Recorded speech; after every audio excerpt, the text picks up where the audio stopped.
is our second session in our Spring Community Education Series. My name is Denise Vigno, and I'm with Howard Center.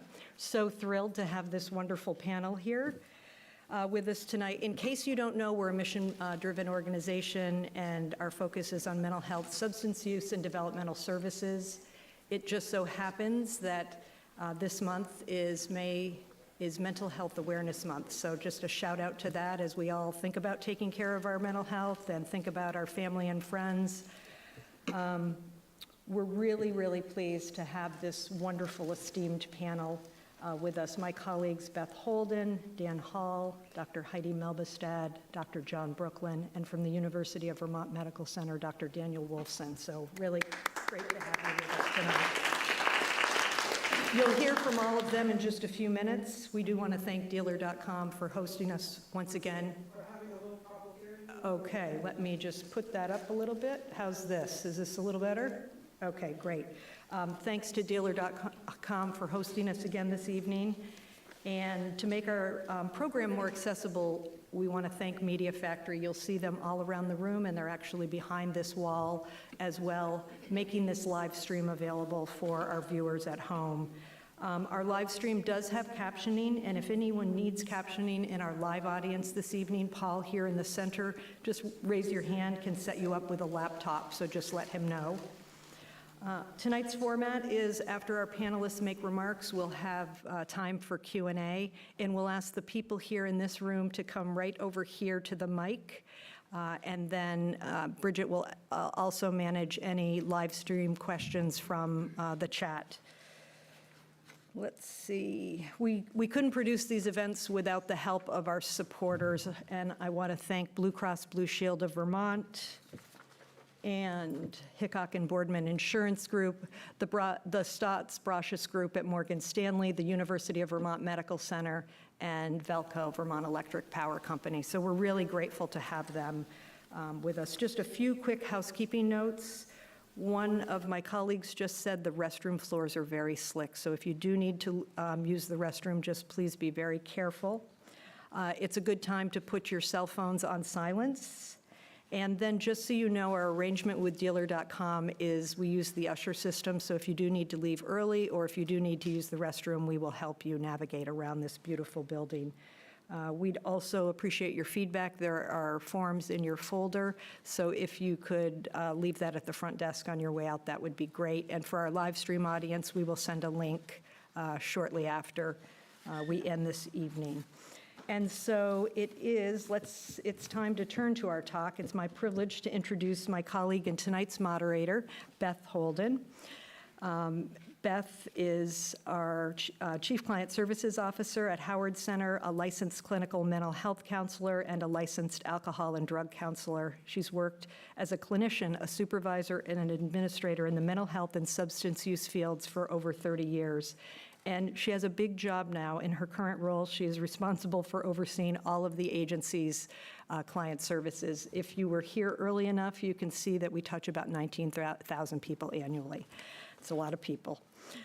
Beth has considerable specialty training, is an experienced presenter and trainer, and provides workshops on many topics related to trauma-informed practice and mental health. She's also served as an instructor for the UVM Graduate Counseling Program and has served on various boards. Please join me in welcoming Beth Holden. And soon, all of our panelists. One thing, let's just...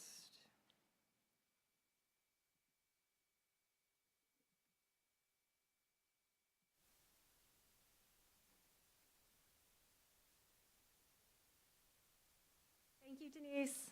Welcome all. Thank you for joining us tonight.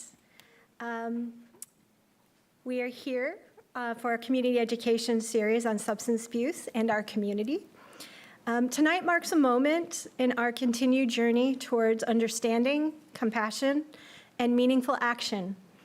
Before we delve into the topics at hand and learn more from our esteemed panel of providers, it's essential to acknowledge the toll that substance abuse, particularly the opioid crisis, has taken on our community. Each individual affected represents a story, a family, and a community grappling with the impact. Our goal is to engage with you, our community, in an open dialogue that not only educates and informs about existing services, but also fosters empathy and support for those affected by substance abuse. Together, we can reduce stigma, increase awareness, and ultimately save lives. Thank you for joining us on this important journey. My colleagues will be introducing themselves as they go about their talk. And first up, I would like to welcome Dan Hall, who's the director of our outpatient services. Thanks. Yep. Thanks, Beth, and thank you all for being here. It's great to see everybody, and I know there's a lot of faces via live stream that I can't see, so thank you all as well. I think it really is this kind of community engagement, whether you're here to learn, you're just curious, or you really want to engage in problem solving. It's that community engagement that's really going to help reduce stigma and help fight this issue we're dealing with. So as Beth mentioned, my name is Dan Hall, and I am the Director of Outpatient Services at Howard Center. I've been with the agency since 2007.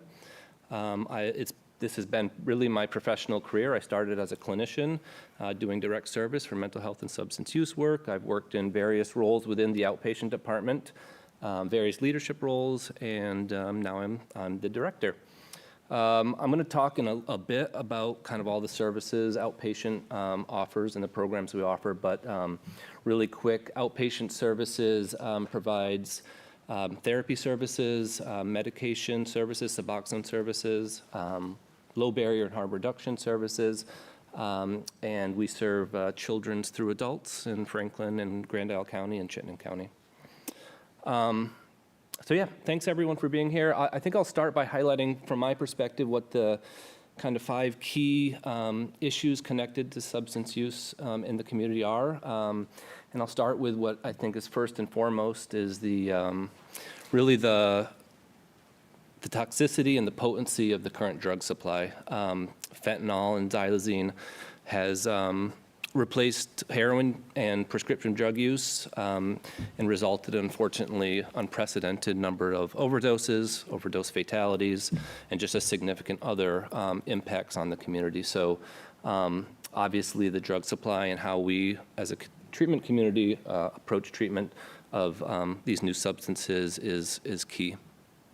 The second piece I want to highlight, I think, is just the increasing and growing complexity and acuity of clinical presentations we're seeing with people with substance use disorders, whether it's co-occurring mental health issues, psychosocial issues like transportation barriers, medical barriers, housing, of course, just the complexity and kind of diversity of challenges continue to just be very acute and very intense and pose a real challenge to the treatment approach. Third, I think, is the growing prevalence of stimulant use disorder as a co-occurring disorder with opioid use. We don't have really a medication like we do have for opioid use disorder, so I think the growing prevalence of this co-occurring issue has also presented some challenges, and how we look at treatment in the community. And then I also wanted to highlight alcohol use. I think because of the cultural acceptance of alcohol use and perhaps being overshadowed by the opioid crisis, alcohol use disorder is still very prevalent in Vermont. In fact, there was a study just recently that showed alcohol top in the nation proportionally for alcohol use disorder. So not for us not to lose sight on the challenges that poses as well. And then I think the last piece I just wanted to highlight before I talk about the services we offer, and hopefully there's a connection there, is kind of the growing visible nature of substance use in the community, whether it's public drug use, whether it's syringe litter, whether it's just uncomfortable behavior that we're witnessing, impairment. These are all pieces that I think have really have become more apparent, specifically in Burlington, and I think it's key that we acknowledge it and we talk about that as a community. So with that overview, I'm gonna talk about what we offer here at Outpatient, understanding that Outpatient is just one small part of Howard Center, but the programs under my purview, I'm gonna break them up into a couple different kind of areas. So the medication services that we offer in Outpatient, hopefully people are familiar with the hub and spoke model, the hub being the Chittenden Clinic, which Heidi oversees, and the spokes is our outpatient medication programs, also called office-based opioid treatment programs. We have 3 spokes in Outpatient. 2 here in Burlington and 1 up in St. Albans. We serve about 800 clients in those spokes, and it's really a kind of a team model approach. There's a prescriber that provides the medication, Suboxone product. There is a nurse for medical needs, and then a clinician to provide the treatment needs. That is kind of one set of programs, and I'll talk more detail about one of them in a minute. That's one kind of set of programs within the outpatient department. Another set of programs is our kind of therapy-based programs. This provides primarily individual and group therapy, but there's also case management and access to psychiatry. And this is for all substance use disorders. We typically serve between 300 and 400 clients at a time between Chittenden, Franklin, Grand Isle County in our therapy-based programs.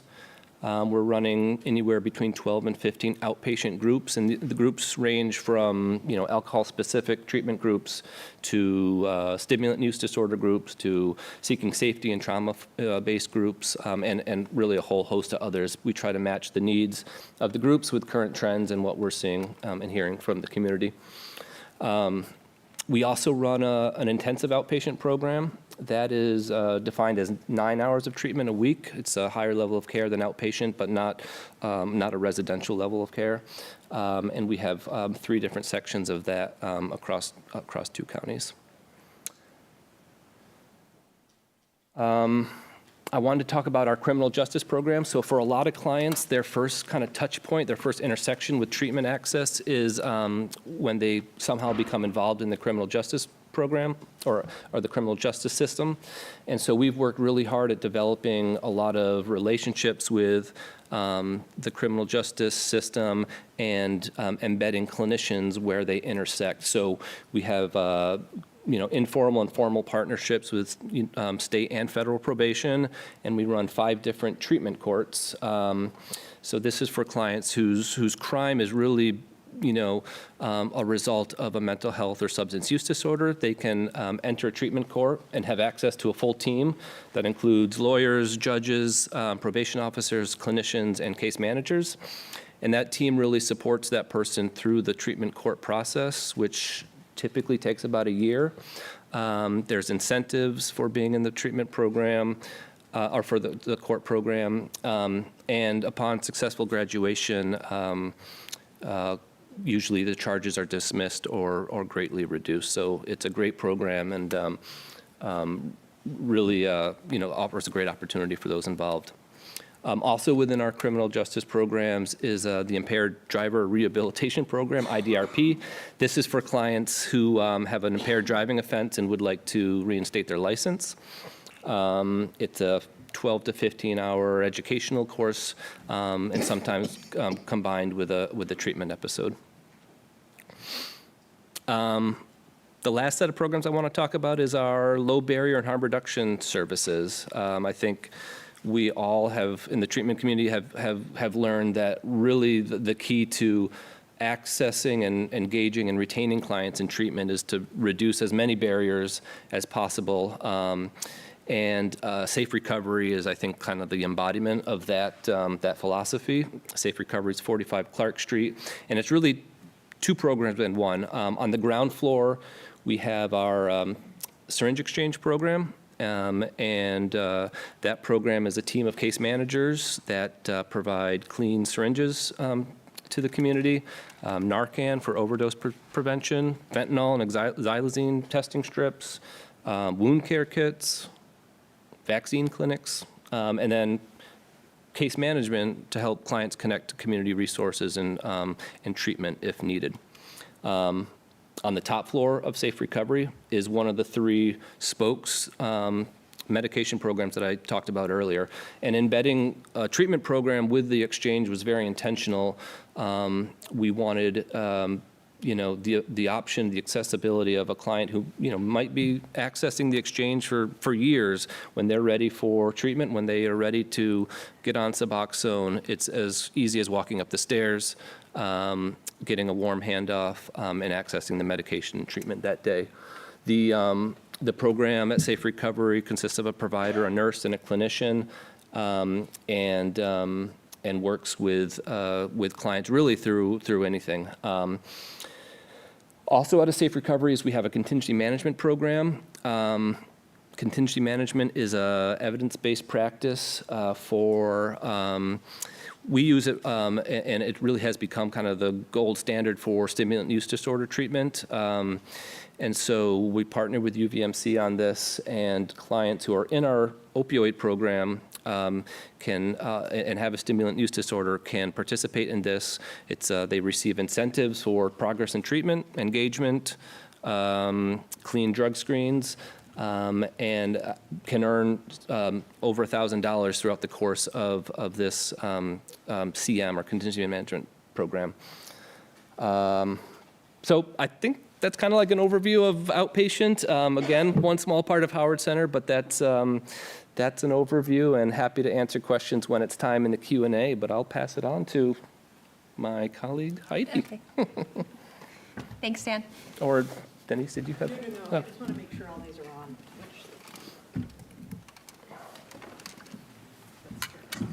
They are now. Good. Can you all hear me? Yeah. Okay. Good evening, everyone. It's really nice to see all of you, and I appreciate your interest this evening. My name is Heidi Melvestad. I am the program director of the Chittenden Clinic, along with my colleague, Dr. John Brooklyn, who's the medical director. We are responsible for the services at the Chittenden Clinic. So the Chittenden Clinic is the designated opioid treatment program here in Chittenden County, and as Dan mentioned, it is the hub for Chittenden County. So that means that we're able to provide both methadone treatment and buprenorphine. You might have heard of it referred to as Suboxone or Subutex. So I'm going to provide just a brief overview of our operations, and then I'm going to turn it over to Dr. Brooklyn, he's arranged a presentation that's going to talk more about the science and the medicine associated with opioid use disorder and treatment. So the Chittenden Clinic is located in South Burlington. It's off of Dorset Street, just down from Trader Joe's and Healthy Living. We have about 1,000 patients that are enrolled at the Chittenden Clinic, and we see anywhere from about 180 to about 240 clients a day to receive their medication. So people come to the Chittenden Clinic because they want to pick up their medication, and then also because we provide an array of behavioral health services. So we have a very large staff. We have over 50 people that are employed at the clinic. We have medical providers, both MDs and NPs. Our clinical staff includes master's level clinicians and therapists that provide individual and group therapy. We also have care coordinators that are responsible for supporting clients in accessing services and coordinating services in the community. For instance, for people that have housing instability, food insecurity, if they have comorbid health issues. So they do a lot to help with wraparound services for clients. We have a really great administrative and security team. We have a large nursing team that dispenses the medication. So our program is regulated by the federal government. We're certified by the Substance Abuse and Mental Health Services Administration. So we have a tremendous amount of rules and regulations that we need to follow to provide treatment. I think what's really interesting is that during COVID, a lot of the regulations that we had to follow became much more lax because there was shift in really focusing on public health and reducing the risk of exposure to COVID-19, which meant that we were able to provide people with more medication than previously they might have received. So historically, people didn't receive a lot of medication, which is why you might have heard people come into treatment maybe daily to pick up their medication, or every other day, or even weekly, because there was a large concern about the possibility of diversion and the possibility of this medication ending up in someone's hands, maybe a child or a pet, somebody that's not prescribed. And so during COVID, all of a sudden there was this really wonderful in situ kind of experiment where people got medication much more than they were used to and much more than they had been allowed to receive. And what we learned was that the fear we had about diversion, the fear we had about exposure to medication by non-prescribed individuals was very, very low. So the research has shown that droves of people and children and pets didn't suddenly die because there was extra medication out there. And so we're really focused, as Dan mentioned, on harm reduction. You all know in the community there's been such a large uptick in the impact of opioid use and other substance use on the community.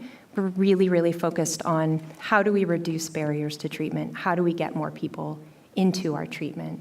As you can imagine, being located on Dorset Street presents some barriers sometimes to treatment for folks that don't have transportation. We're really excited. We learned this week, as a matter of fact, Dr. Brooklyn and I, we applied for a grant to receive money to open a dosing site downtown, and we were awarded that. So we are collaborating with CHC, Community Health Centers, at their Safe Harbor site on South Winooski, and also the City of Burlington, the Mayor's Office, Turning Point. So we're going to open a dosing site there, so people will be able to pick up their medication there. We're really focused on internally as well as external changes. Internally, how do we reduce barriers? How do we get people in treatment? How do we keep people in treatment? So we've made a lot of changes over the last couple of years in terms of our intake process, in terms of the services that we're providing, so that we can really support people in their recovery and in their health. So I think I'll stop there, and I'll turn it over to Dr. Brooklyn so he can talk a little bit more about the health and science of the disorder. Thank you. Anyway, I'm going up there. You can see that. Let me get you set. I woke myself up. Hi, everyone. I'm John Brooklyn, and I thought, because I'm a bit of a visual learner, that if I showed you some pictures of what goes on in the brain, it might be more easy to understand what the heck we're doing.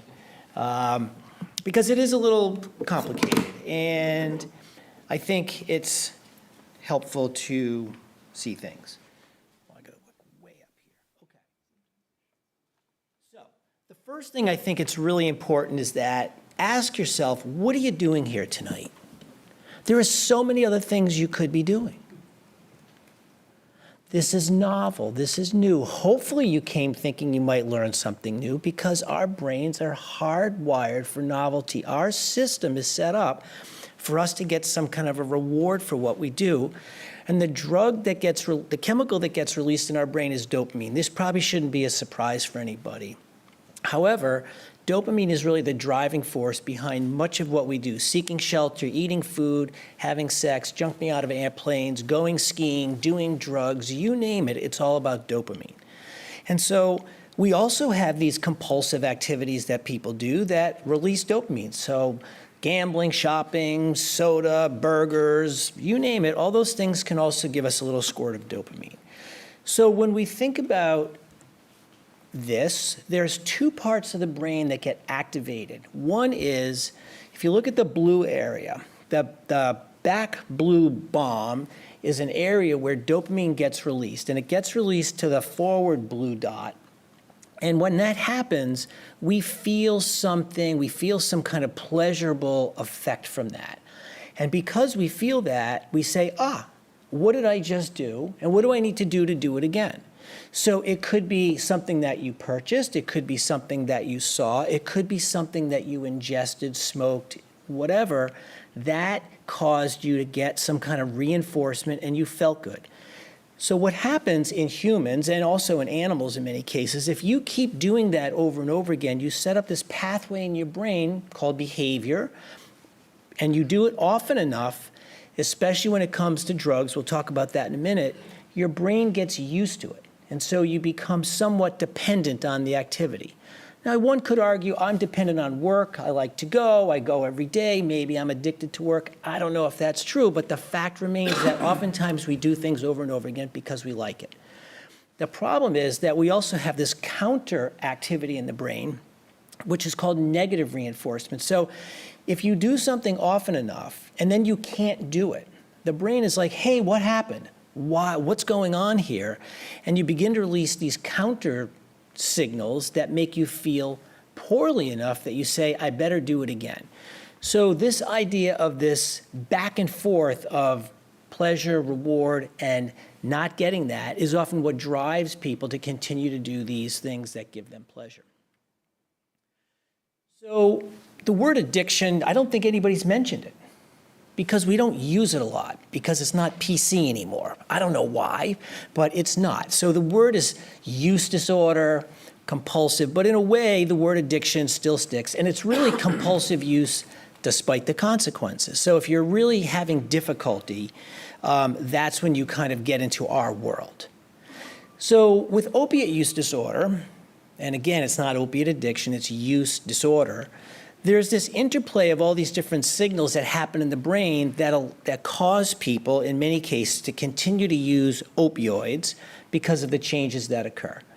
So for those of you who don't know, you can see here that in the brain, the gut, and the spinal cord are where we have opioid receptors, because we make a chemical called an endorphin, internal opiate.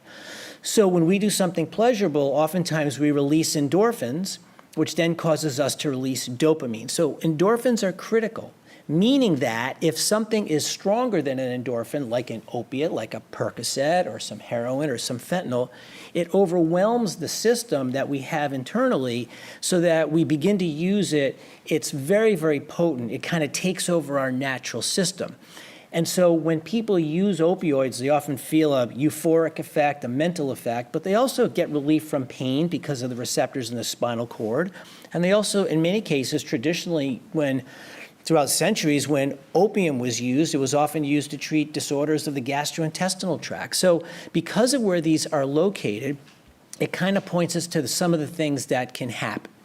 So this is just a slide. I'm not even going to read it. It talks about what happens when you use opioids, but I draw your attention to the second one down, which is sedation, and the third one down, which is euphoria. So most people who use opiates experience a euphoria. However, I guarantee that in this room, about 10% of you, if you've ever taken an opiate, you had a negative effect because your brain is wired in such a way that that opiate hit the part of your brain and bounced right off, and it didn't work.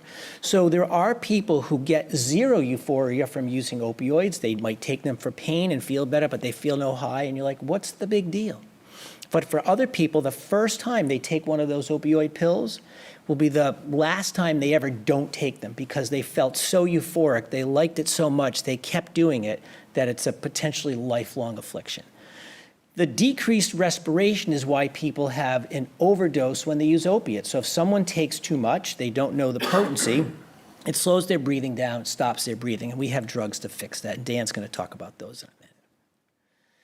So this is the lovely plant, which is where we obtain opium from. It's grown in many parts of the world. Typically, the opium that we had been getting in North America was coming from either Colombia or Mexico, but the Indus Valley of Afghanistan, Iran, and Pakistan is where most of the world's opium comes from. And then from opium, for 10,000 years perhaps, it was used until 1803. That's all they had. And then morphine was developed by a chemist, and it was 10 times stronger than opium, so it was a big deal. And then codeine after that, and then heroin. Now, heroin was actually a cure that the Bayer Corporation developed to cure people who were physically dependent on morphine after the Civil War and the Crimean War.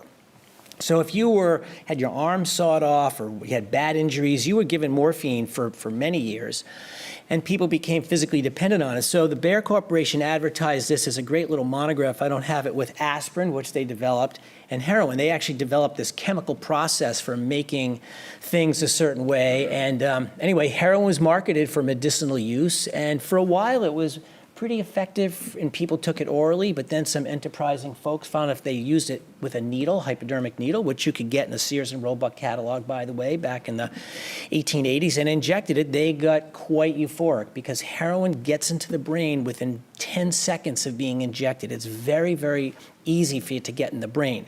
And so once it gets in the brain, people feel this effect high. They really feel euphoric. Lasts 30 minutes, 60 minutes, and then it begins to wear off. And so through the day, people have to continuously use over and over again until they hit the point where they no longer feel the effect because they've gotten tolerant. And once you get tolerant to opioids, and almost all mammals will get tolerant to opioids, if you don't get them, you suddenly feel sick. And so it's the reversal of the feeling euphoric. your gut hurts, you have diarrhea, you throw up, your back hurts, you're achy, your eyes dilate, you have a runny nose. There's all these symptoms, and that's what usually drives people to continue to use, not because they're feeling high, but because they're trying to keep from being sick. So all the people that we take care of who have opioid use disorder, we've got them after the green bar, where they've already used for a while, they can't get the same effects, and they're just trying to get through the day. So that is what we call opioid dependence on a chronic basis.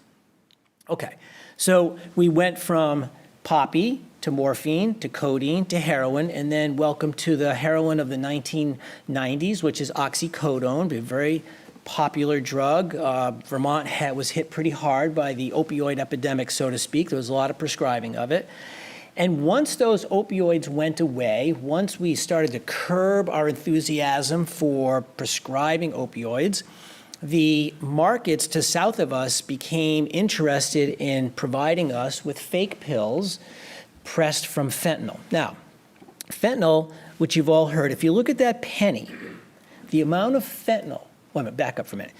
So when you go to the hospital and you get a dose of fentanyl for a colonoscopy or a surgery, you're getting pharmaceutical fentanyl, controlled 4-step process. When people who are buying what they think is heroin get fentanyl, precursor chemical comes from India or China, it goes to Mexico, somebody gets a pot, they put it on a stove, they throw this precursor in, they throw some baking soda, they start stirring it up, and they get fentanyl. Purity anywhere from 5% to 30%. Nobody knows, okay? And so what happens is that amount of fentanyl, that tiny little bit near the penny, is all that someone needs to take to have a fairly euphoric effect. In fact, it gets pressed into these pills. And if you have never taken opioids before and you're a person who someone says, hey, I've got a pill and it's full of fentanyl, it will kill you.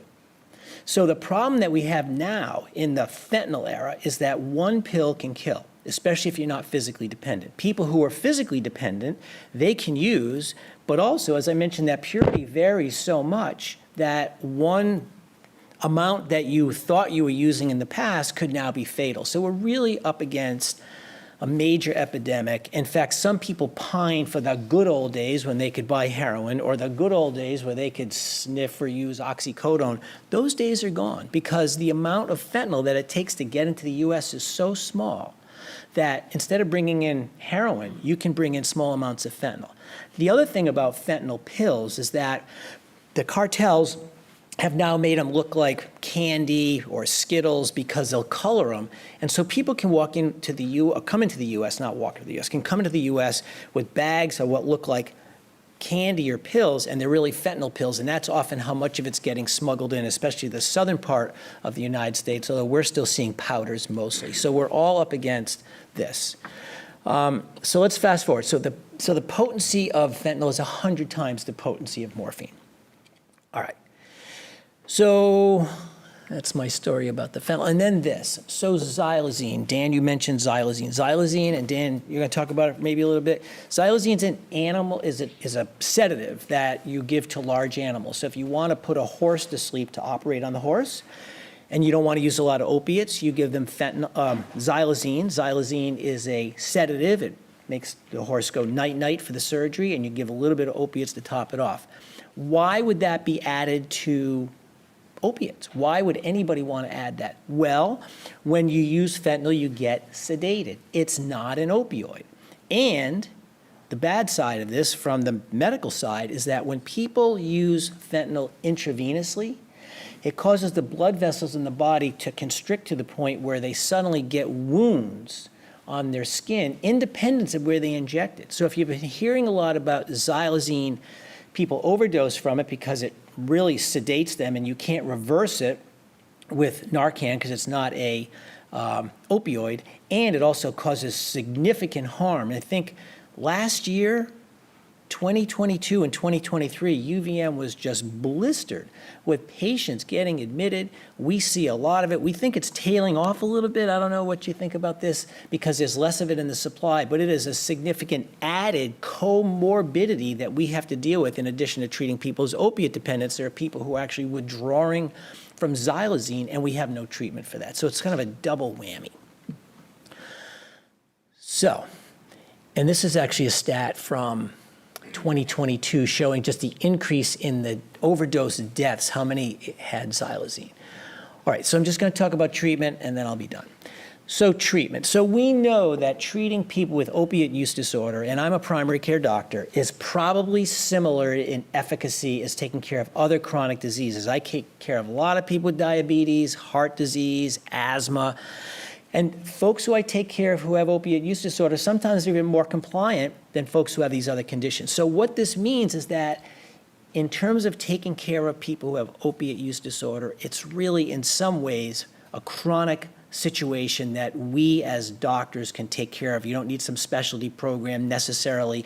You can do it. So that, in 2002, that study drove the federal government to allow, because I don't know if you all realize, but until 2002, Vermont had no treatment.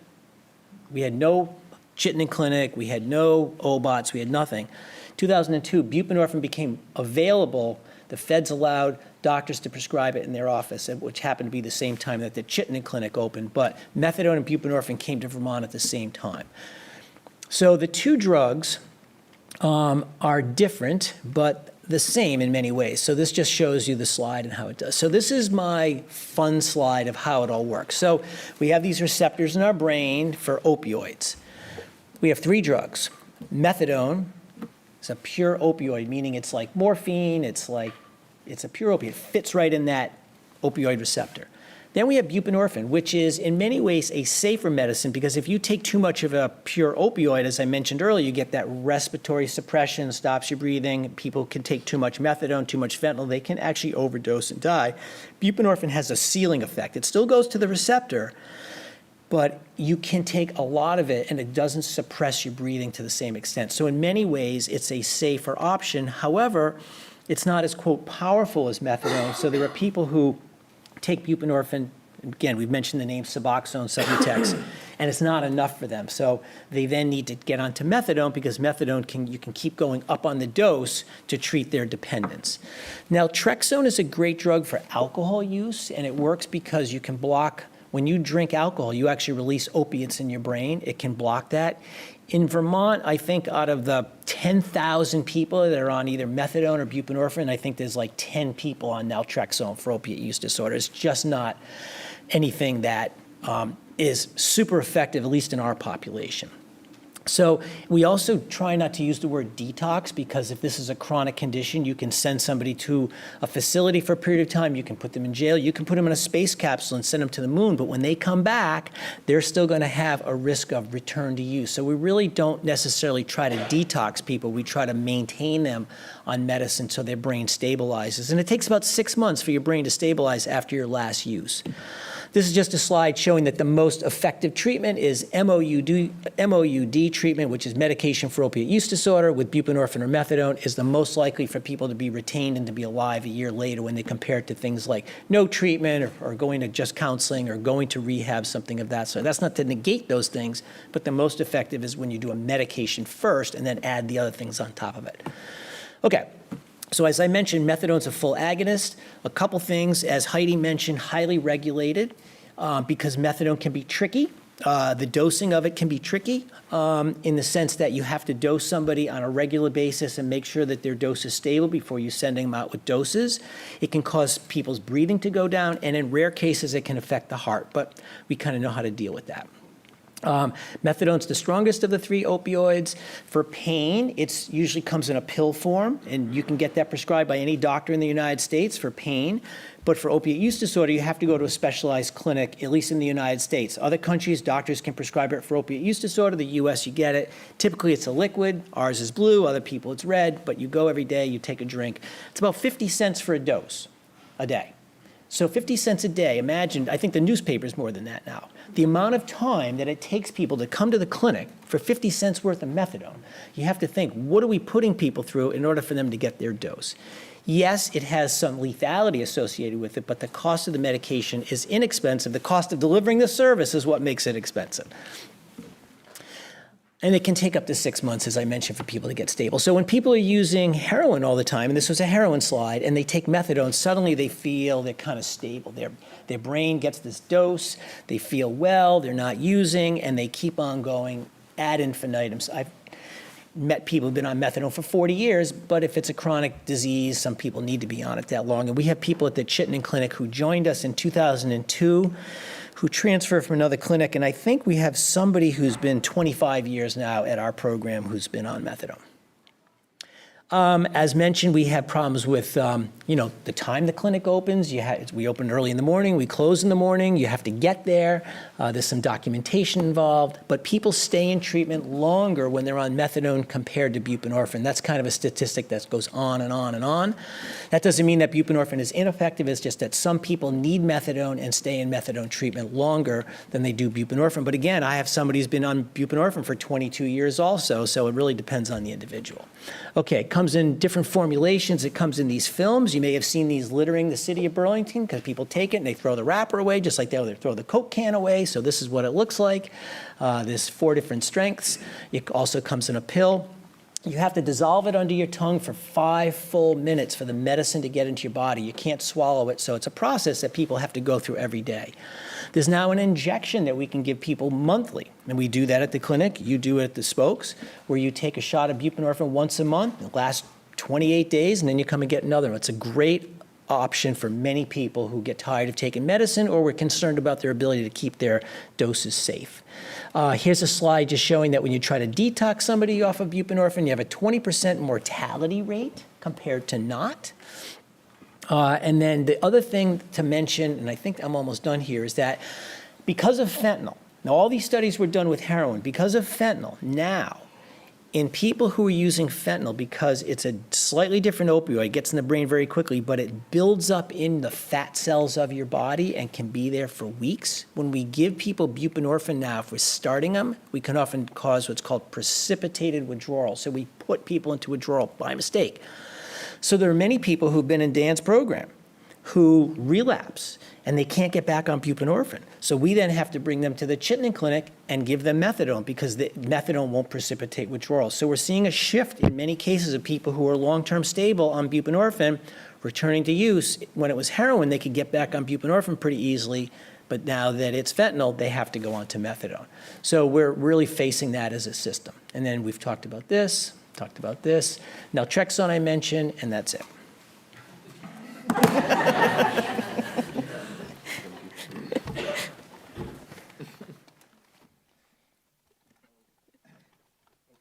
Thanks, John. Welcome. Can you hear me all right? All right, great. I love going after Dr. Brooklyn because he explains everything. Makes my job a lot easier. So I'm Dan Wolfson. I'm a emergency medicine physician at University of Vermont Medical Center. And I'm the State of Vermont EMS Medical Director. The story I want to tell you is how the emergency department has responded to the opioid epidemic. It's emergency medicine, so we take care of anybody that comes into our department 24/7. That's what we do. And I guess it was about 5 years ago that as the opioid epidemic got worse and worse, that we realized that what we were doing, we'd save your life. You'd come in unresponsive. We'd give naloxone, which is, John didn't talk about that too much, but that's the agent that reverses an opioid overdose because it goes onto those opioid receptors that you saw the pictures of, and it knocks the heroin or the fentanyl or whatever it is off and gets you breathing again. And we used to feel great that we were giving people naloxone, saving their lives, and then we realized we need to do more. We need to actually offer them treatment. So I think it was about, was it 2018 we started? It was before COVID, Yeah, before COVID. I think it was 2018. We started a program in the emergency department called Start Treatment and Recovery, also known as STAR, where we would, if you came in with an overdose, or even if you just had withdrawal for opioid use disorder, we would right away offer you the buprenorphine or Suboxone. And we'd give you a starter pack to go home with, and you'd get a guaranteed follow-up appointment at the addiction treatment program within 72 hours, generally the next business day. So if you came in on a Thursday, you'd have a guaranteed spot on Friday. If you came in on Friday, you'd guaranteed spot on Monday. And that was going pretty well until that bad character fentanyl came into the drug supply. And as John explained, fentanyl is a whole different beast, right? Because it's so much stronger and it builds up in your body's fat cells and it's sitting on those opioid receptors everywhere. And so all of a sudden we realized that we were having trouble starting some people on buprenorphine because of what Dr. Brooklyn talked about, the precipitated withdrawal. So we'd try to give people buprenorphine, and instead of making them feel better, they would feel worse. So we had to adjust our strategy and pivot, and we have designed a system to start folks on methadone in the emergency department as well. And it sounds great, but we're one of the only medical centers in the nation that is doing this in the emergency department, starting people on methadone. The buprenorphine, I mean, you know, when this all first started, I remember we talked about the idea of starting buprenorphine in the ED, and the initial response was, you can't do that because it's super regulated. But we found a way, or, you know, we got rid of the barriers. And the same thing with methadone. We're like, you can't do that, but we've found a way, and now it's happening. And it's the same idea. You'll get started on methadone. You'll get referred to the Chittenden Clinic the next business day. And if you come in on the weekend, you can come back to the ED for repeat doses on Saturday, Sunday, or a holiday.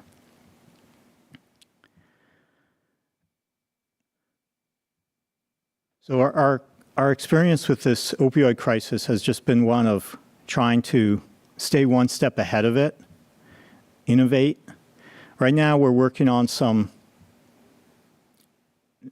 new approaches to titrate up the methadone dose more quickly because, again, because of fentanyl, folks are requiring higher and higher doses of methadone to be stable. And the little 30 milligram dose we give in the ED doesn't always seem to cut it. So we're experimenting with ways to titrate that dose up more rapidly. And we're also working with Vermont EMS to have the paramedics who see you in the field after they reverse an overdose be able to start you on buprenorphine right away. You know, do you know that about 30 or 40% of patients that EMS reverses an overdose on in the field refuse transport to the emergency department? So they don't have the opportunity to get started on buprenorphine. So now we're working with EMS, and I know the city of Burlington is working really hard on bringing this program to Burlington. They're doing a fantastic job, and we're trying to get it going. It's happening in Bennington, Vermont, and we're trying to get it going in some other communities as well. So now when you come to the ED, we do a shared decision-making process, and we talk with you about whether buprenorphine or methadone is the best choice for you. Buprenorphine's a lot easier to use. It's safe. It doesn't really have the risk of respiratory depression. And so if we can get you treated with buprenorphine, that's our preference. But some people do need methadone, and now we have both options. So that's kind of the story of the emergency department response. I think we play a pretty important role in the whole community response. All of these different programs here are so important. One good thing about the ER is we're there 24/7, and we're just trying to do our part to help out. So that's all I have for tonight.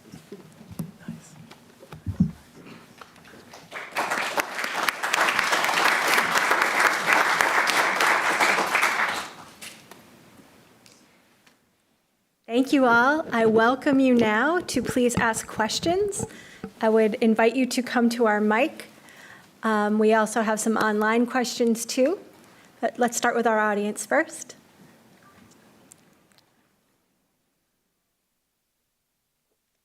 Come on down. I know, sorry, it's a lot to ask, isn't it?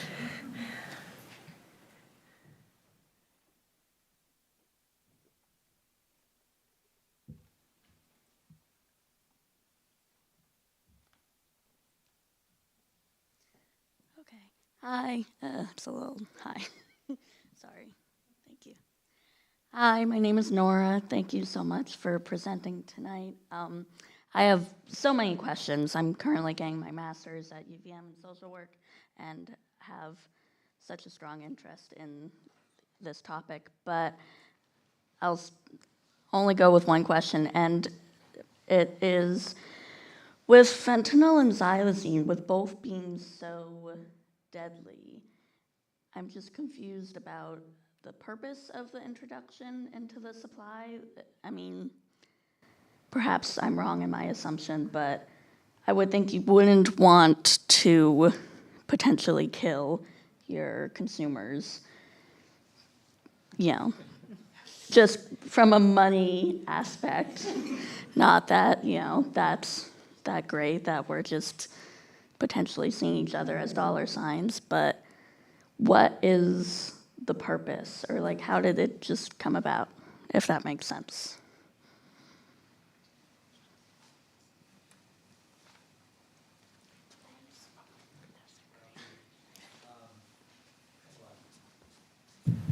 I have tales from the crypt. Don't know if I should share them all. Well, one thing to remember is that if you, and your point is extremely well taken, if every time you bought a can of tomatoes and someone ate it and they expired, you wouldn't be selling a lot of tomatoes, so why?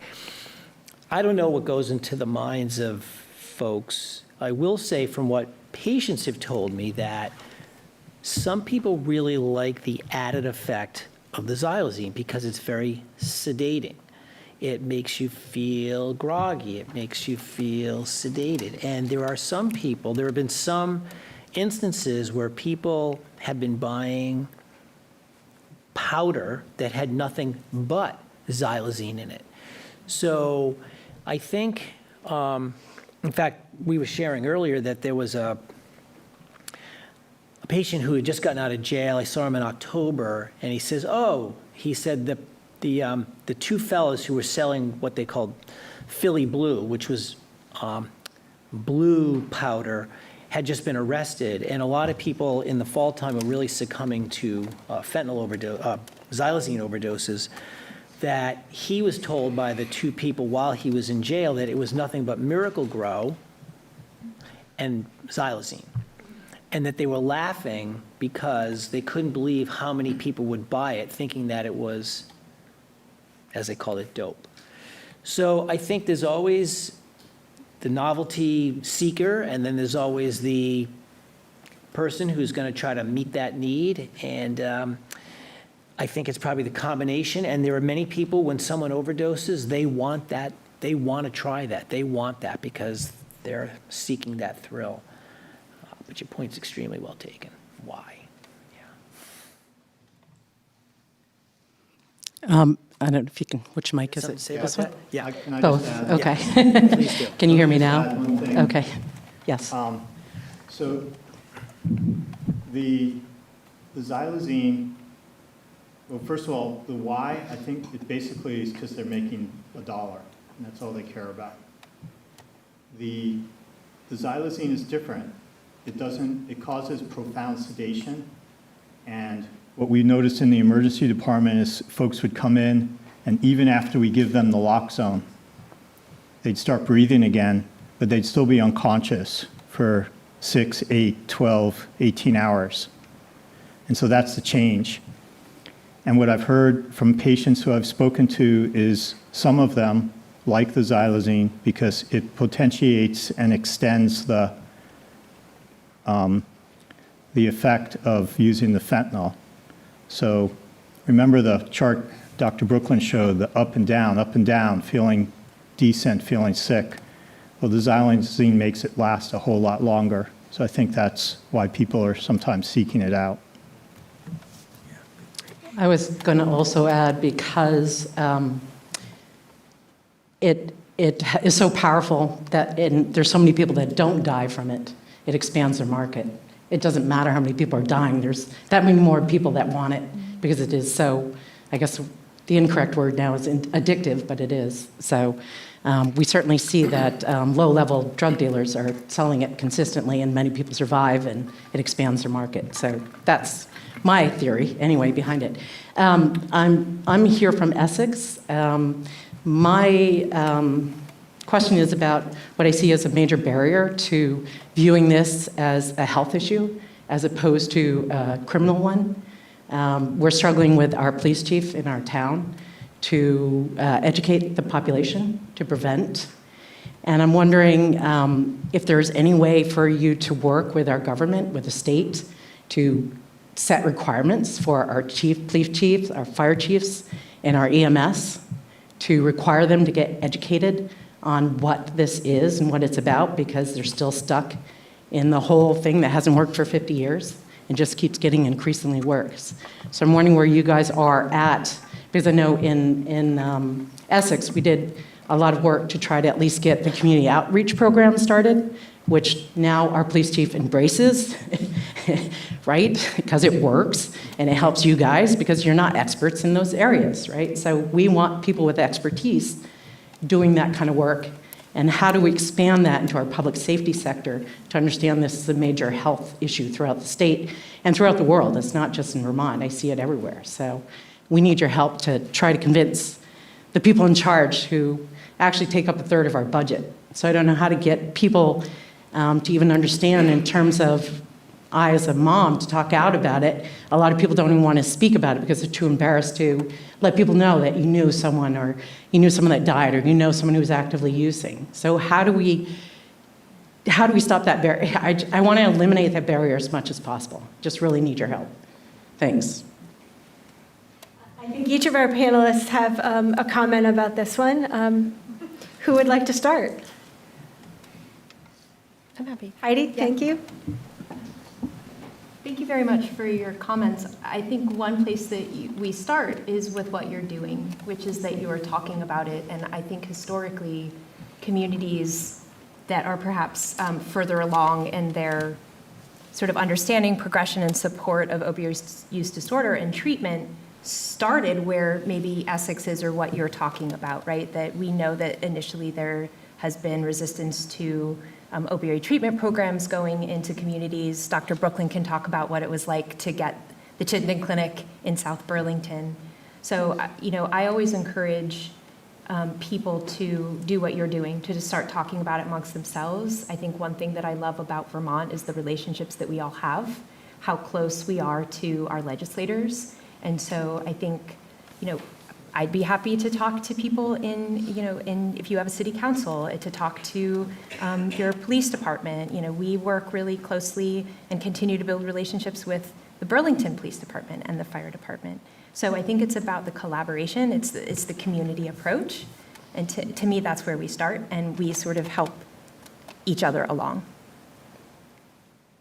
Yeah, I would agree with that 100%. It reminds me of the big push we did to get Narcan, the overdose reversal drug, into the community, and how there was hesitancy for, even police offices to not carry Narcan. But it did. It took like an educational campaign. It took a lot of community education. It took partnering. And, I always think showing the research, showing the data to help dispel myths, or to help get the point across is always an effective method. So the more that we can engage in those conversations and bring research to back it up is key. And like Heidi said, whatever opportunities, and we already have a lot of intersection and partnerships to build on those to educate and to show what works, and to show the research behind it. What's Essex EMS? Other questions? So Go just ahead. from a lot of what you're talking about is the emergency response. So just from a Vermont EMS perspective, we get it. We've had a naloxone leave behind program for many years now, and currently Vermont EMS is participating in a National Governors Association project to enhance our naloxone leave behind program statewide So what that means, what does that mean? That if you have an overdose and you don't want to be transported to the ER, the EMS crew, like in your case, Essex Rescue, would give the patient a naloxone rescue kit to keep and show them how to use it, or to a family member. And now we're starting EMS administration of buprenorphine. Bennington is doing it. Burlington is coming on board very soon. They've been working really hard on it. They're very dedicated. And then Brattleboro, Barrytown, and Newport are going to be starting in the fall. Do you know what Essex philosophy is, the rescue? Or? I think Essex Rescue is on board with treating, but you know, there is a lot of stigma. There's a lot of stigma, and when I talk to EMS, I sometimes do get questions like, why would we do this? And it's just a constant educational process. For the most part, I think, though, the EMS folks are pretty enlightened, and but we just keep going with education, and I know they all want to do their best to help. The only thing I might say is, after being in this field for a long time, sometimes the people with the greatest resistance have actually some personal or family experience that is shameful to them, and they push back in the opposite direction. So sometimes you just don't know. But consider that also. Yeah.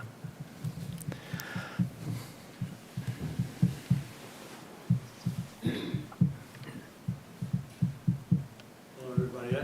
My name is Michael, and I just want to thank you all for your devotion and to all these issues. It's just incredible, the work that you all do. I work with Dr. Wolfson in the emergency department as a recovery coach, and we kind of plug into people after the medical part. And it has been really rewarding to do that for me personally, but it's also, I think, an added help to the nurses and docs in the ED and upstairs as well in the hospital. And I have, Dan mentioned this, and our data, we keep separate data, but the people that we see, it's still 83% alcohol. And we can't forget the detrimental effects of that drug. The other question I have is, Heidi, I've asked you this before, and I think maybe John referred to it, and that is the hours of the Chittenden Clinic.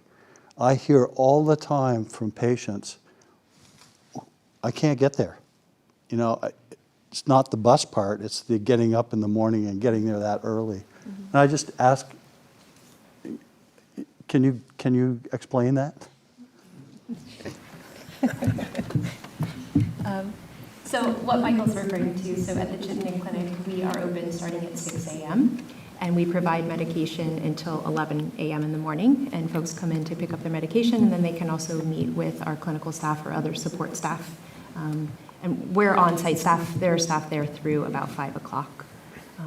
And we historically intakes daily, Monday through Friday, and that you had to be there at 7:30 in the morning.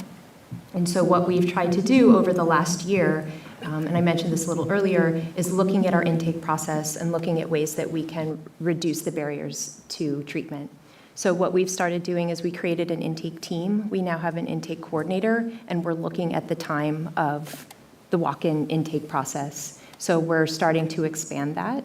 Unfortunately, we had a medical provider that had to be out for the last several months, and so we needed to focus on making sure that we could remain, treating the patients that we had. But I think our goal moving forward is to continue to think about how we can increase our intake hours. Can people start to come in later in the morning? Dr. Brooklyn and I are looking at a lot of different ways that we can increase the time. We're also looking at our dosing hours. Can we increase those? I think that one thing that's really exciting about the dosing unit that we got approved for is how do we think about using that site and perhaps complementary hours. So if at the Chittenden Clinic in South Burlington were open in the morning, could the dosing site in Burlington be open in the afternoon? So I appreciate the comment. I've heard it since I started 3 years ago. I know that we could be doing more. I know that, we could be open, much more for intake, and we're thinking about it, and we're also having to then balance staffing issues and all of the other logistics involved, but we're getting there. Would you add anything, John? I just wanted to, sorry, if you have, I was going to talk about the alcohol use, please, go ahead. Yeah, just a shout out to Michael and all the peer recovery coaches. I can't tell you what an incredible job they do and how much value they add to the care of the patients in the ED. It's often their interaction with the patients that makes all the difference. So thank you.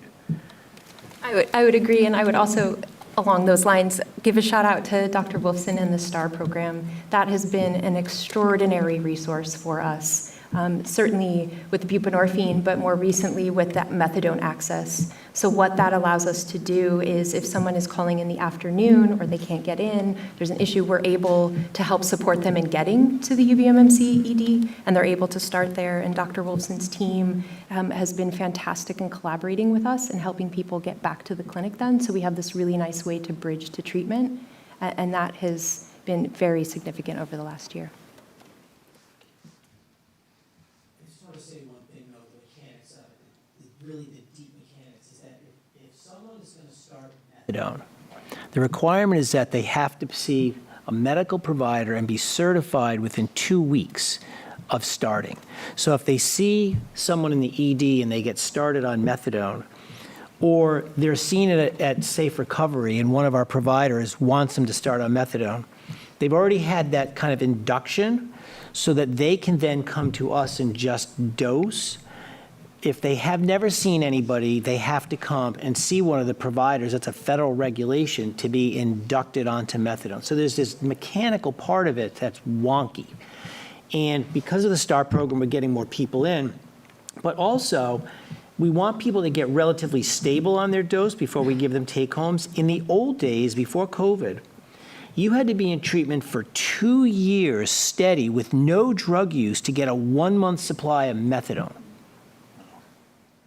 You had to be there 90 days to get 1 take-home dose a week. Now the regulations are the day you walk in, we can give you 6 take-homes that first day.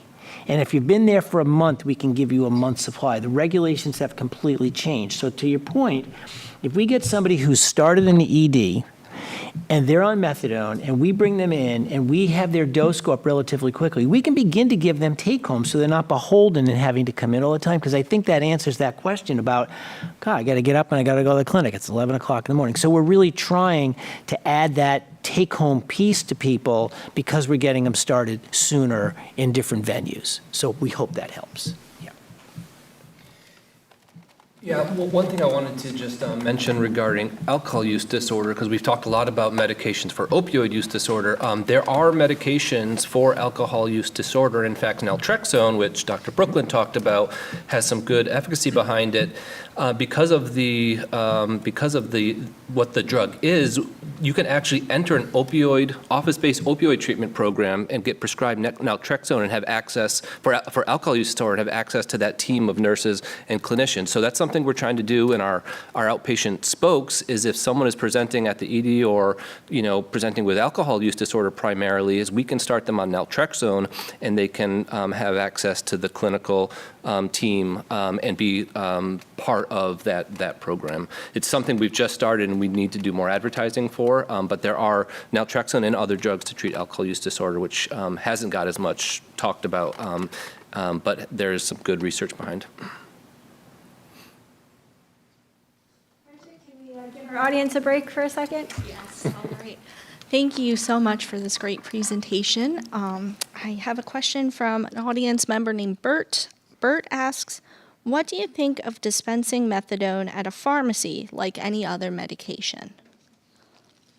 Oh boy, okay. So, Bert, that is done in many places in the world. And there's actually, I think the legislation is still in Congress, which is, I think Markey is the main sponsor of MOTA. And MOTA is attempting to allow physicians who are addiction certified to do just that, to be able to prescribe methadone, and that patients would go to a pharmacy and get it. And I will tell you that there are a lot of big methadone companies in the United States. The Howard Center is somewhat unique in being a nonprofit associated with mental health, but there are entities that have 100 methadone clinics, and there's a lot of resistance because the old tropes about, well, people are going to misuse it, and it really is in many ways a competitive thing. But the point is that if you have so many people dying of opioid overdose, is methadone really that bad an option? And so I don't know what's happening with the legislation, but this seems to be the strongest attempt to try to get that at least in play. Thank you. Any more audience questions at the moment, or? Okay, I'll just keep going. So this is not a question from the audience, but a question from me. I know, and as you have all spoken about, there's a lot of stigma attached to the people who use substances, particularly with alcoholism, opioid use disorder. I was wondering if you could give us an idea of how people first get introduced to opioids, kind of put like I know you can't talk about anything confidential, but like, what are you seeing in the community? What experiences have these people gone through? And what are some of the barriers beyond the chemical effects of addiction? What are some of the barriers to them seeking help, reaching out to the Chittenden Clinic or other hubs and spokes? So the data show, and it's been replicated in many research articles, that about 70 to 80% of people who are heroin users started with pills, prescription pills. Why? Well, people were either prescribed for a while, and then their doctor decided they'd had enough, and they just stopped them because they thought, oh, they're not going to go through withdrawal. 70% of people who didn't get a prescription got a prescription from family or friends. So there was a lot of access to pills. And when the pills went away, that's not to say, so for some people, they would take pills, they would lose their prescription, or they got tolerant, and they would move to heroin. But the point is that most people who are opiate users started with prescription opioids. The United States, I think the statistic is still good, 6% of the world's population consumes 40% of the world's opioids. We prescribe a lot. We still prescribe a lot. So the risk is there. And some people argue that the opioid epidemic, the reason so many people are dying of fentanyl in some parts of the country is that pill use is acceptable because it came from a doctor, it came from a pharmacy, and now that fentanyl is being pressed into pills, the risk is super high. You probably all read about teenagers who go to a party and sniff one pill and die. When it was oxycodone, that probably wouldn't happen. So the lethality is now worse because of this sort of societal acceptance that you take a pill when you have pain, but you don't really know what's in the pill. So we've moved from prescription pills to heroin or powders, and now back to, in some cases, pressed or fake pills with devastating consequences. But that's generally the natural history. And the other thing is the pills were fairly expensive. So in the 90s, if you wanted an 80 milligram oxycodone, it would cost you about $120 for a single pill. And if you were a young, enterprising teenager working in a gas station, you weren't going to make that very well. And so next thing you know, there's a bag of white powder with heroin that might be $30, and off you go because it's much less expensive. And now, just for frame of reference, people tell me, so heroin comes in little bags, okay? It's like 100 milligrams of powder. And it used to be about $40 for a bag, and now people are telling me they're buying it for $5. So it's so cheap that the allure of being able to afford $5 or $10 is even that much greater. So whoever asked about the xylazine, the cartels have figured out would just sell it really cheap and in bulk. And so there you have it. It's got to do with price and got to do with availability. Thank you.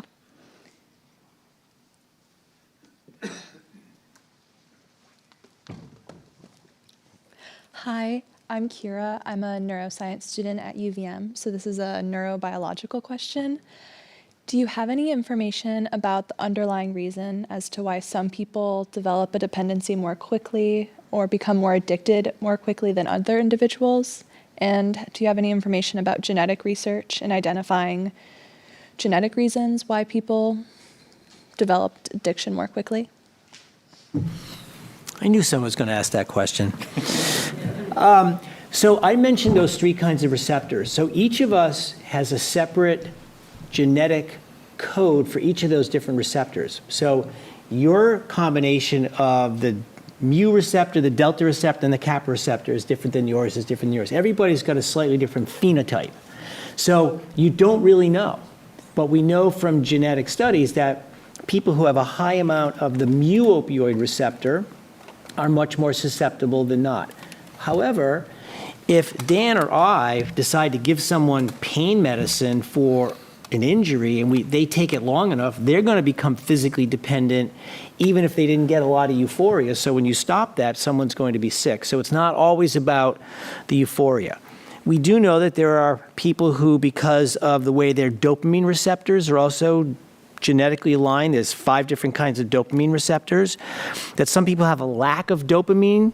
They don't make as much, and so they need to do something to give themselves more dopamine, and so they're more likely to take a substance that's going to increase that level of dopamine so that they feel well. So there's that susceptibility.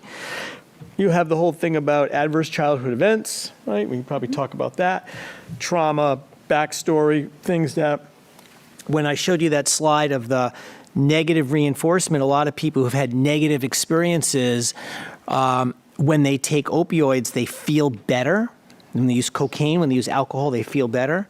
So there's the basis of having had trauma can also be a significant reason why people choose substances and continue to use.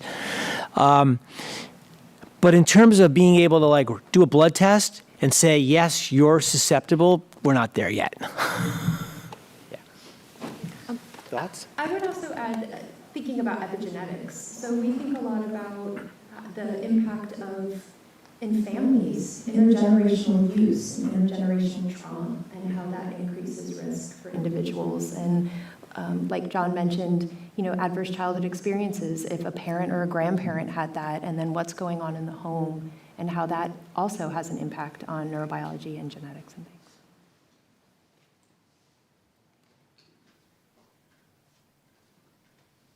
Yeah, just to reiterate both of those points, and the last 2 questions, I think there's the scientific explanation, and then there's the, the environmental components as well. And yes, mental health issues. A lot of people I've talked to, the first time they used any drugs was with a family member, a parent even. And so there are definitely environmental and interpersonal pieces connected to substance use in general, and who becomes addicted and who uses it recreationally is able to put it away.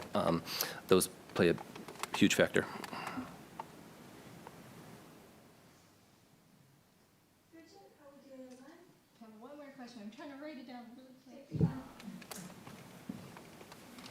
I'll tell a story, Bridget, while you're writing.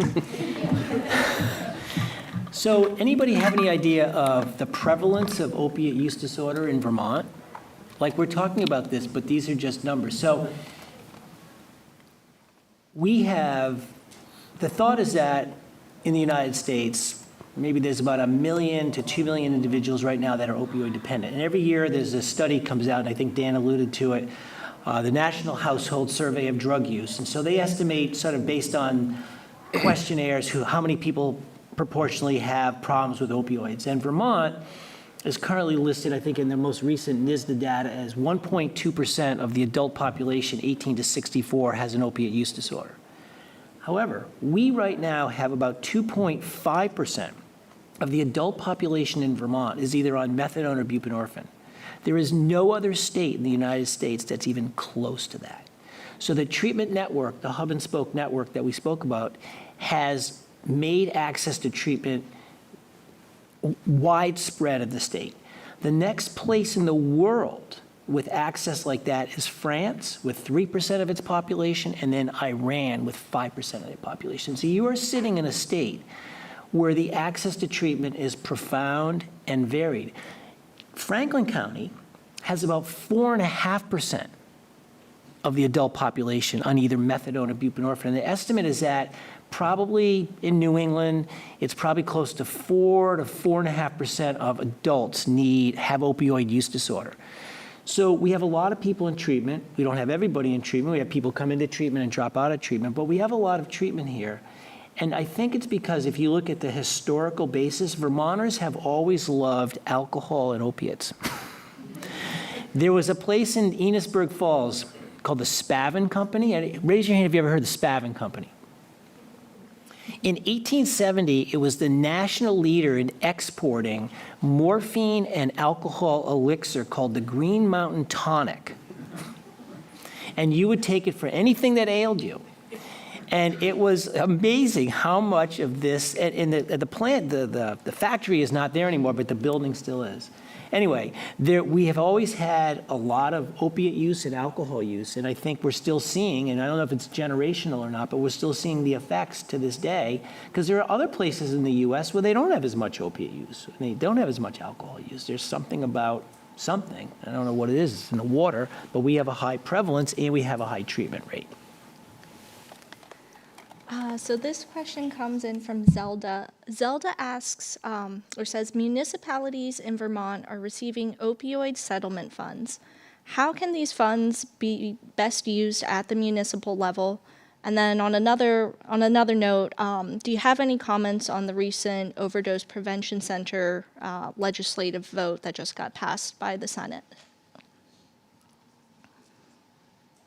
I'll start with the first part, Zelda, about the opioid settlement funds. I think we at Howard Center have been very fortunate to be recipients of some of the opioid settlement money.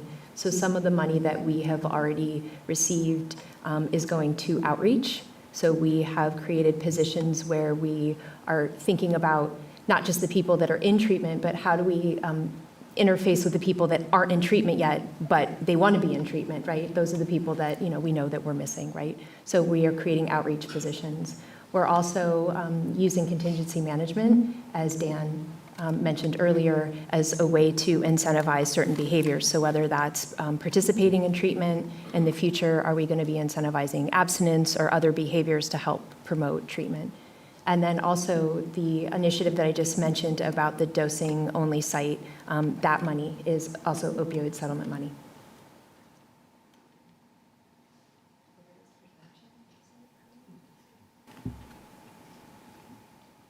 The second part of that question, you want to read it one more time? Yes, the second part, any comments on the recent Overdose Prevention Center legislative vote?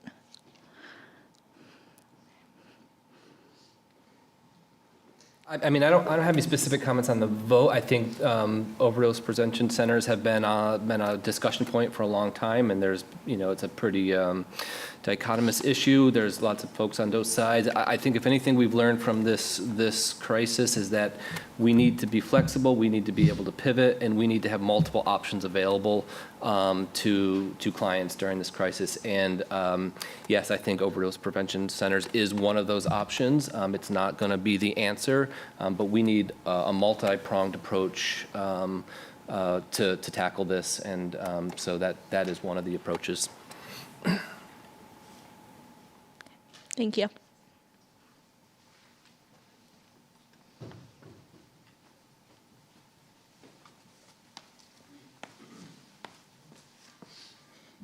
Hello, my name is Hannah Loeffler. I am here from Middlebury, but I'm also a volunteer with Mercy Connections, which is how I ended up here in this room. And my question for you is, I wonder, just how do you tackle some of this? And just all these questions, because I also have many, many questions, but one question for tonight. Early prevention. How do we stop this from repeating itself? Just not just overdose, but like the whole crisis. We know some of where it came from. We know how some of it happened. How do we keep it from repeating itself in the next generation, in the generation to follow? Are there any initiatives? Have there been any plans? Has there been education that's maybe been successful or not successful in just the early prevention piece of it? How do we keep this from just happening over and over again?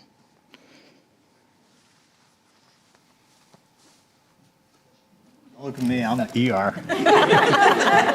I'll just say I really appreciate the question, because thinking about this and hearing everyone talk, we talk so much about treatment. Prevention is a huge piece of this, absolutely. Obviously Howard Center, our programming is more focused on the treatment, but prevention is key. And I think, again, I go back to our naloxone, Narcan, like we really did big push to be out in the schools, and but even that is more like, high school, middle school age, but it really does need to start with the family and really early on. And so I really think it's about education to the family unit and supporting programs and partnerships that really get that information there as the primary deliverer of a parent or the guardian. But that's just my thoughts. But I do appreciate the question, because it does feel like we talk so much about treatment. There's a whole side of prevention that really needs to happen also.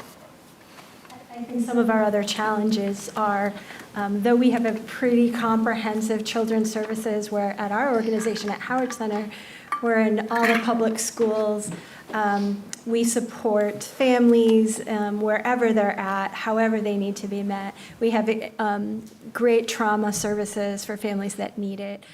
Prevention is a really hard thing to pay for. And a lot of the funding we told you about tonight comes for treatment. And Dan was talking about intervention, so getting involved a little further down the path, but I think we're all with you 100%. We want to get to you as young as possible. We want to intervene with families as early as we can, before a drug problem might start, before a mental health problem may explode, before trauma turns into something that turns into a lifelong problem versus an incident that we can help you with. So we're working diligently all the time to try to figure out how can we be more upstream. So thank you very much for your question. There was an effort by the health department in the mid-aughts, 2015, 2016, to look at prescribing of pain medicine, and they specifically targeted all prescribers in the state of Vermont.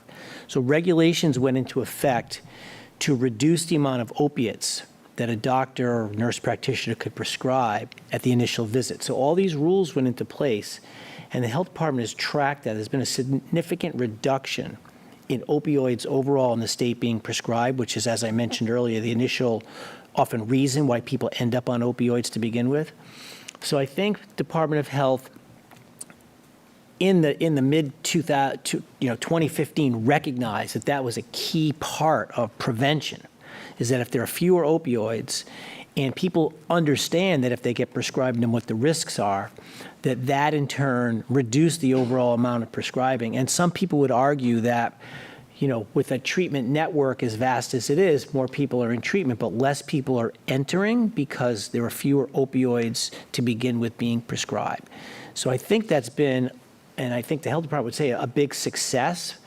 The other thing is the thing about the fentanyl pills. I think that in Vermont there's advertising about one pill can kill, like this idea that a pill, which you think might be a Xanax or an Adderall or a Percocet, is actually fentanyl. So I believe that's also out there as a public education effort, so that people do understand that you probably don't even want to go there as a preventative strategy. Our speakers one more chance to perhaps deliver a message to you all as our community. If there's one thing you can share with our audience, anything you want to choose. Well, I was going to mention, the community engagement, the community partnerships. That's going to be key to this challenge. And so, as much as we can continue to do this and form partnerships where clients intersect, I think is a key piece to this. Yeah, I would echo what Dan's saying. I think when we think about big picture in our social structure, and you asked the question, Hannah, about prevention, if we zoom out even further and you think about why people use substances, and we think about what's going on in our society right now, and you think about social determinants of health and all the housing instability, all the food insecurity, all of the pain and suffering that many of our community is experiencing, I think one preventative measure is the way that different organizations in our community show up, the way that Mercy Connections supports women that are coming out of incarceration, the way there's so many fantastic organizations in our community that are trying to help people in different ways. And so I think one ask I would have is to continue to reach out to Howard Center and reach out to the clinic and to, partner with us. We might not always be able to reach you, but I love hearing from people in the community, and you have a perspective and information to offer us that we really want to hear, and we want to continue to develop relationships to support our community.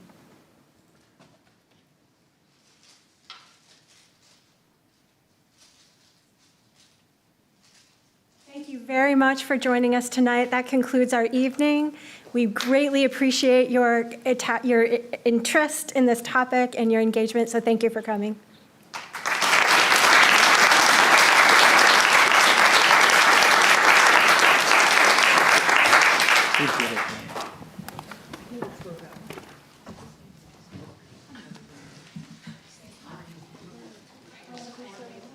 Y'all fit it? Yeah, I just kept. Having like an attack.